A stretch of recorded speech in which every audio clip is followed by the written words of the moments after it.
In this video, I'll be showing you how you can create QR code for your Google Forms without any third-party extension. First, I will show you how you can do it in Google Chrome, and then I will show how you can do it in Microsoft Edge. In Google Chrome, of course, you have to open the Google Chrome first and then go to your forms and make sure that your form is published. And if you click here, you can get the responder link by clicking here.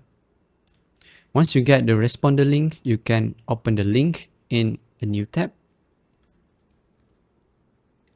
And then in your form, you can right click on the page and then click create QR code for this page. You get this beautiful QR code with dinosaur in the middle. And when you download it, you get this high quality QR code, a beautiful one. So that's how it works in Google Chrome. Now let's take a look on how it works in Microsoft Edge. First, open your Microsoft Edge and paste the link that you copied earlier.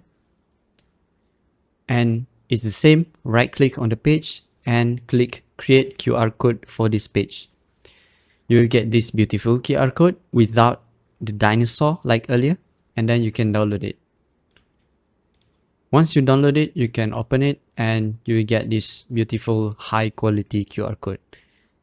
So that's it. That's how you create QR code for your Google Forms without any third-party extension.